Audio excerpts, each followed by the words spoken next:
हमें यह बताना है कि इनमें से कौन सा ग्राफ इस फलन को दर्शाता है या अभिव्यक्त करता है। हमारे पास फलन क्या है? फलन है एफ एक्स बराबर 2 × 3 की घात एक्स, और हमारे पास कुल ग्राफ कितने हैं? 3। तो 1 मिनट के लिए वीडियो पॉज करिए और खुद इस बात का पता लगाने की कोशिश करिए कि इन तीनों में से कौन सा ग्राफ दिए गए फलन को अभिव्यक्त करता है। या चलिए साथ में ही ढूंढते हैं कौन सा ग्राफ है जो इस दिए हुए फलन को पूरी तरह से अभिव्यक्त करता है। अच्छा, इस फलन को ध्यान से देखिए।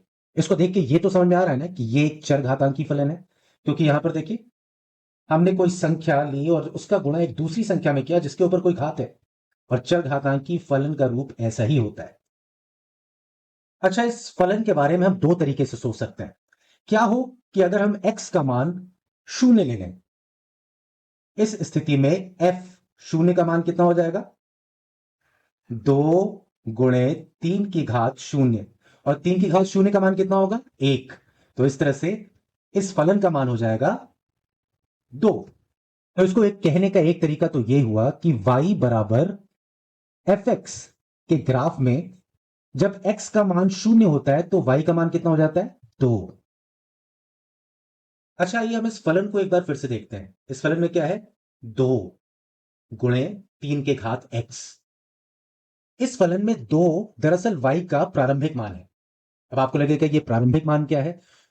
तो प्रारंभिक मान का मतलब वो होता है कि अगर x का मान हम 0 लें तो ऐसी स्थिति में y का जो मान आएगा वही उसका प्रारंभिक मान कहलाएगा, और यही मान उसका y इंटरसेप्ट यानी y अंतःखंड भी होगा।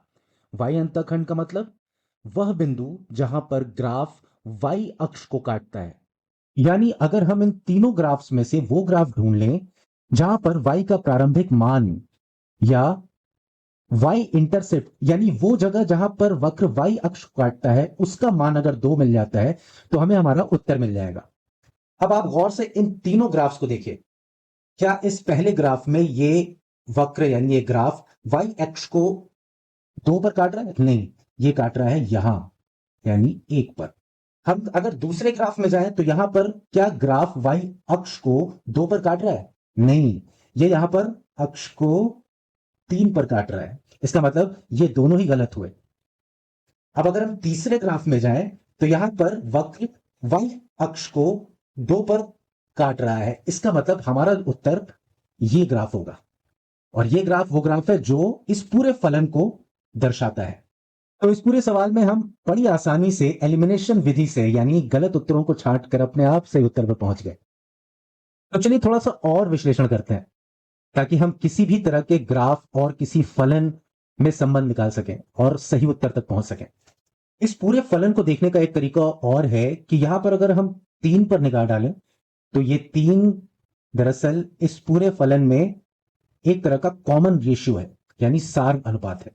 और ऐसा इसलिए क्योंकि इस पूरे फलन में जब भी x के मान में 1 की वृद्धि करते हैं ठीक उसी समय 3 के घात में भी 1 और बढ़ जाता है, यानी 3 का उतनी बार गुणा होता है जितना मान x का हो। जैसे अगर यहां पर x का मान 2 ले लें तो 2 × 3 की घात 2 हो जाएगा। x के अनुसार ही यहां पर घात बढ़ती चली जाएगी। कुल मिलाकर जब भी हम x के मान में 1 की वृद्धि करेंगे यहां पर 3 का गुणा एक बार और हो जाएगा। आइए इसको यहां खुद ही देख लेते हैं हम लोग।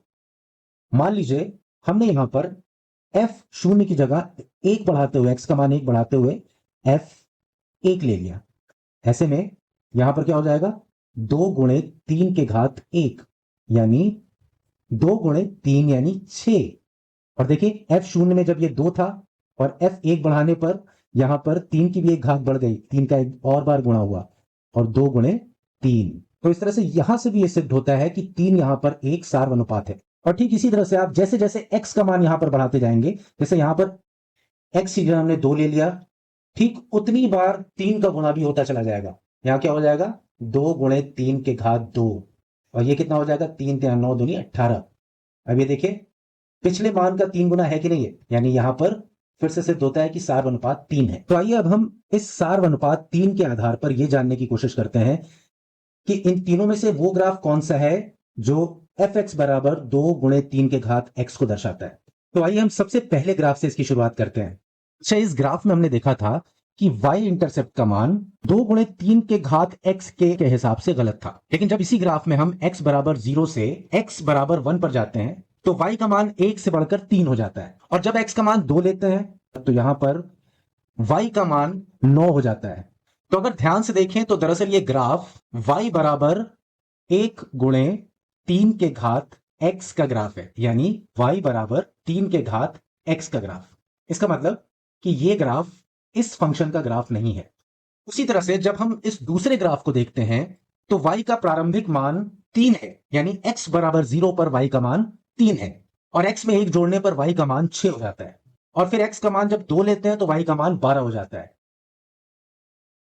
इसका मतलब यहां पर x और y के बीच समीकरण कुछ ऐसा बनेगा, यानी y बराबर 3 × 2 के घात x। जब x का मान आप 1 ले रहे हैं तो y का मान कितना आ रहा है? 3 × 2 के घात 1 यानी 6। देखिए यहां पर x का मान 1 लिया, यहां पर 6। जब 2 लिया था x का मान तो कितना आया था? 3 × 2 के घात 2 यानी 2 दूनी 4 दिया 12। तो x का मान 2 लेने पर देखिए कहां पर ये काट रहा था, यहां पर 12। तो इस तरह से हमारा ये ग्राफ भी इस फलन को नहीं दर्शाता है, और हम पहले से ही जानते हैं कि ये ग्राफ सही है, लेकिन हम इसे दूसरे तरीके से चेक करने की कोशिश कर रहे हैं कि सार अनुपात के हिसाब से अगर देखना हो तो हम इसे कैसे जांचेंगे। अब इस ग्राफ में अगर हम सार अनुपात के आधार पर देखें तो जब भी हम x में 1 का मान बढ़ाएंगे तो उस समय y का मान पिछले मान की अपेक्षा 3 गुना ज्यादा होना चाहिए। तो चलिए एक बार चेक करते हैं। यहां पर x का मान जब 0 था तो y का मान कितना था? 2। यानी अब अगर x का मान 1 बढ़ा दें, और यानी x का मान अगर 1 कर दें तो क्या y का मान 2 की जगह 2 का 3 गुना यानी 6 आता है? बिल्कुल आ रहा है, ये देखिए। उसी तरह से जब x के मान में एक और वृद्धि करते हैं, यानी x का मान 1 से जब 2 हो जाता है, तो ऐसे केस में y का मान भी पिछले मान यानी 6 की मान की तुलना में 3 गुना ज्यादा होना चाहिए, यानी 18 होना चाहिए। तो देखिए यहां पर x है, और इसको जब ऊपर ले जाएंगे तो ये हालांकि इस चार्ट में दिख नहीं रहा है, लेकिन कॉमन सेंस है कि ऊपर जाके 18 पर ही ये मिलेगा। तो इस तरह से ये बिल्कुल सही ग्राफ है। हमने दोनों तरीकों से जांच लिया कि ये इस पूरे समीकरण को दर्शाने वाला सबसे सटीक ग्राफ है। सबसे सटीक क्या, यही सही है इनफैक्ट। तो चलिए इसी उत्तर को, इसी ग्राफ को एक और तरीके से सत्यापित करते हैं। अगर हम x का मान ऋणात्मक ले लें, यानी हमने शुरुआती मान x का 0 लिया था, अगर उसकी जगह हम ऋण 1 ले लें यानी और पीछे जाएं, ऐसे में y का मान पिछले y की अपेक्षा 1/3 होना चाहिए। तो पिछला y क्या था? अगर 0 पे y का मान कितना था? 2 था। ऐसे में अगर x का मान ऋण 1 लेते हैं तो y का मान भी 2/3 होना चाहिए। देखें हो रहा है क्या 2/3? तो ये हुआ ना 2/3 के बराबर। इसका मतलब ये ग्राफ बिल्कुल सही है। हमने दोनों तरीकों से जांच लिया कि यही वो ग्राफ है जो दिए गए फलन को दर्शाता है।